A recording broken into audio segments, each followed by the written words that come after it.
అందరికీ నమస్కారం అండి. శైలజ వినిపించే కథల ఛానల్కు స్వాగతం. ఈరోజు మనం డి జానకి గారు రచించిన స్వర్ణ నిధి అనే కథను విందాం. ఈ కథ ఆగస్టు 2011 చందమామలో ప్రచురింపబడింది. సుఖరాం అణకువైన రైతు. సకాలంలో వర్షాలు కురవడంతో తనకున్న కాసింత భూమిని దున్నటంలో మునిగిపోయాడు. ఒకరోజు పనిలో ఉండగా భూమి లోపల నుండి పెద్దగా శబ్దం వినిపించింది. అతడు శబ్దం వినిపించిన చోట లోతుగా తవ్వాడు. అతడికి మూతి బిగించిన ఒక కంచు పాత్ర కనిపించింది. దాన్ని తీసుకుని అతడు మూతను పగులుగొట్టాడు. పాత్రలో బంగారు నగలు నిండుగా కనిపించడంతో అతడి గుండె లయ తప్పింది. కాసేపు మూగగా దానికేసి చూస్తుండిపోయాడు. తర్వాత తను కల కనలేదని ధృవపరుచుకోవాలని పాత్రలోని కొన్ని నగలు బయటకు తీయడానికి ప్రయత్నించాడు. ఉన్నట్టుండి ఓ పెనుకేక వినిపించింది. దాన్ని తాకవద్దు. ఆ అరుపుకు దడుచుకుని సుఖరాం చూస్తుండిపోయాడు. తేరుకొని చూడగా కుడివైపున పెద్ద భూతం కనిపించింది. భయపడకబ్బాయ్, నేను కీడు తలపెట్టను అని చెప్పింది ఆ భూతం. చాలా కాలం నుంచి ఈ నిధికి కాపలా కాస్తున్నాను. పోయి గ్రామస్తులను అందరినీ ఇక్కడికి పిలుచుకురా. సరైన వ్యక్తిని వెతికి పట్టుకుని ఈ నిధిని అప్పగించాలి అన్నది భూతం. సుఖరాం ఒక్కసారిగా లేచి అక్కడ నుండి పరిగెత్తాడు. అతడు తిరిగొచ్చేసరికి గ్రామం మొత్తంగా అతడిని వెన్నంటి వస్తోంది. భూతం గ్రామస్తులకు ఆహ్వానం పలికింది. మిత్రులారా, నేను ఈ గ్రామానికి చెందినవాడినే. నేను చనిపోయినప్పటి నుంచి ఈ నిధిని కాపలా కాయవలసిన బాధ్యత నాపై పడింది. దీన్ని సరైన వ్యక్తికి అప్పగించేందుకు సమయం ఆసన్నమైంది. ఈ బంగారంను మొత్తంగా స్వాధీనపరుచుకోవాలనుకుంటున్న వారు ఒకరి తర్వాత ఒకరు ముందుకు రండి. భూతం ఇలా చెప్పిందే తడవుగా గ్రామం మొత్తంగా ముందుకొచ్చింది.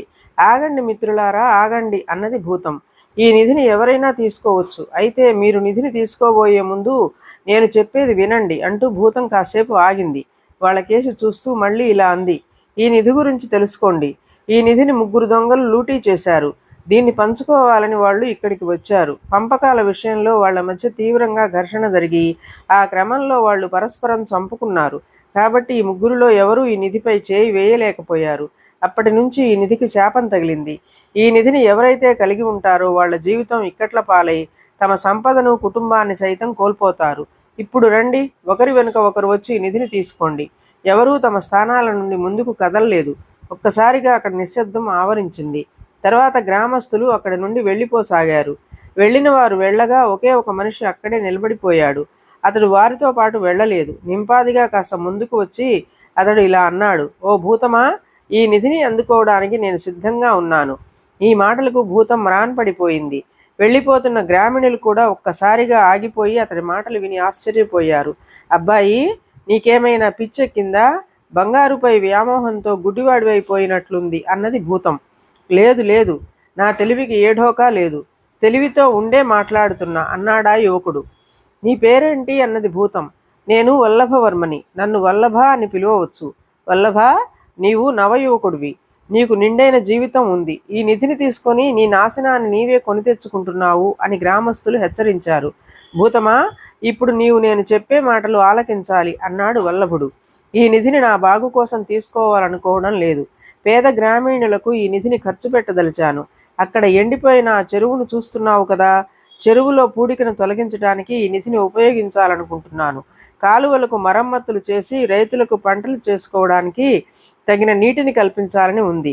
గ్రామ మహిళలకు మంచినీటి సమస్య లేకుండా బావులు తవ్విస్తాను. అలాగే ఉచిత పాఠశాలలు, ఆసుపత్రులు కూడా కట్టిస్తాను. నా తోటివారి సంక్షేమం కోసం ఈ నిధిని ఉపయోగిస్తాను. ఈ పనులు చేసినందుకు గాను ఈ నిధిని అంటిపెట్టుకుని ఉన్న శాప ఫలాన్ని నేను అనుభవించవలసి వస్తే సంతోషంగా దాన్ని స్వీకరిస్తాను.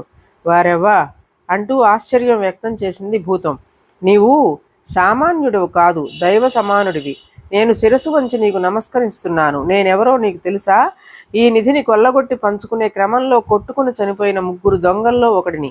చనిపోయి భూతంగా మారిన తరువాత నేను ఈ నిధిని అంటిపెట్టుకుని కావలి కాస్తూ దీన్ని స్వీకరించే సరైన వ్యక్తి కోసం చూస్తున్నాను.